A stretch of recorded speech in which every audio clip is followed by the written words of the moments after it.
Colony వాసులందరికీ నమస్కారం. నేను మీ కొప్పుల నరసింహారెడ్డిని. నేను 2 రోజుల నుంచి వైరల్ ఫీవర్ ఉండి హాస్పిటల్‌లో ఉన్నా. రాత్రి మంత్రబాల్ల టీఆర్ఎస్ గంజాయి బ్యాచ్ అంతా కలిసి ఏదో యూఎం పని నా మీద ఒకటి విడుదల చేసిర్రు.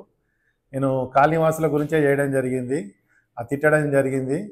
అది మధురానగరు కాలనీ భూపాల్ రెడ్డి గారి కాలనీలో 100 గజాలు ఒక మధ్యతరగతి వ్యక్తి కోమటైనంటాము మనం వైశ్యుడు.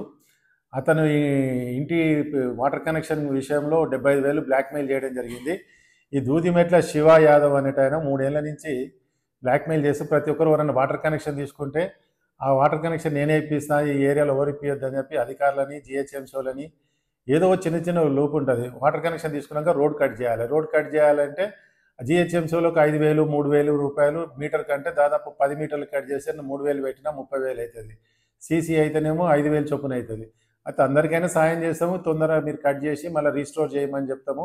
ఆ విధంగానే చెప్తుంటే ఈయన చిన్న చిన్న పత్రికలను 500 1000 ఇస్తే మెయింటెనెన్స్ చేసే పత్రికలలో జిహెచ్ఎంసీ అధికారులు రోడ్డు కటింగ్లో లక్షలాది రూపాయలు సంపాదిస్తారని, లేకపోతే ఇంకో పత్రికలో హెచ్ఎన్డబ్ల్యూఎస్ వాటర్ అధికారులు లక్షల రూపాయలు సంపాదిస్తారని రాపిచ్చి వాళ్ళని బ్లాక్మెయిల్ చేస్తాడు. అధికారులు అందరూ కూడా తెలుసు. ఇది ఎప్పటి నుంచో నడుస్తూ ఉంది. మొన్న రెడ్ హ్యాండ్గా భూపాల్ రెడ్డి మధురానగర్ అధ్యక్షుడు ఈ విధంగా చేస్తున్నారని 75,000 కట్టమని జలమండలి అధికారిని అని చెప్తుండంటే నేను వెంటనే అక్కడ పోవడం జరిగింది. మీ అందరికీ తెలుసు, నేను వెంటనే స్పందిస్తానని చెప్పేసి అక్కడ పోగానే ఆయన వెళ్ళిపోగానే అదే ఇంటి అధికారితో ఇంటి యజమానితో మాట్లాడిస్తే మాట్లాడుతూ అతన్ని కూడా బ్లాక్మెయిల్ చేయడం మొదలుపెట్టిండు. అప్పుడు నేను ఈయనను కూడా తిడతావరా నువ్వు అని చెప్పేసి తిట్టిన మాట వాస్తవము.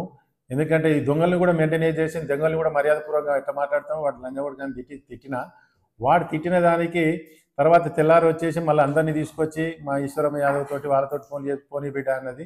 తర్వాత ఒక శుక్రు అని చెప్పేసి మన హెచ్ఎన్డబ్ల్యూఎస్ అధికారి పోయి పిఎస్లో కేసు పెట్టిండు. కేసు పెట్టినాక ఎమ్మెల్యే ఇన్వాల్వ్ అయ్యి అధికారులకు పోలీసు వాళ్ళకి ఫోన్ చేసి కాంప్రమైజ్ చేసిండు. కాంప్రమైజ్ చేసిన లెటర్ కూడా నా దగ్గర ఉంది. నేను మళ్ళీ పట్టించుకోలేదు, ఒకసారి బుద్ధి వస్తుంది కదా అని. అది అయ్యి నెల రోజులు అయింది. నిన్న గంజాయి బ్యాచ్ మన్సూరాబాద్ ఉన్న గంజాయి బ్యాచ్ ఎమ్మెల్యే ప్రోత్సాహంతో దాన్ని నేను ఏదో కోట్ల రూపాయలు సంపాదిస్తున్నా 75,000 అడిగినట్టుగా దాన్ని వక్రించుండు. మీరు ఎవరైనా స్పష్టంగా ఏనండి, నేను ప్రజల గురించి కాలనీవాసుల గురించి చేసిన ఇతను చేసే మోసాలు ఈ దూదిమెట్ల శివ యాదవ్ అనే మోసాలు చాలా ఉన్నాయి. ఇప్పటికీ 200 మంది బాధితులు ఉన్నారు పైన, వాళ్ళందరూ కూడా చెప్తా ఉన్నారు.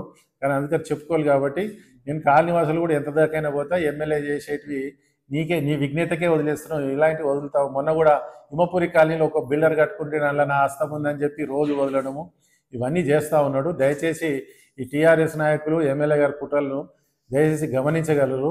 ఇది కావాలని చెప్పి మళ్ళీ దానికి బీసీ గీసీ అని నేను ఎక్కడో బీసీ అనేది తిట్టలేదు, నా ఎమ్మడి ఉంటే వాళ్ళంతా బీసీలో ఉంటారు.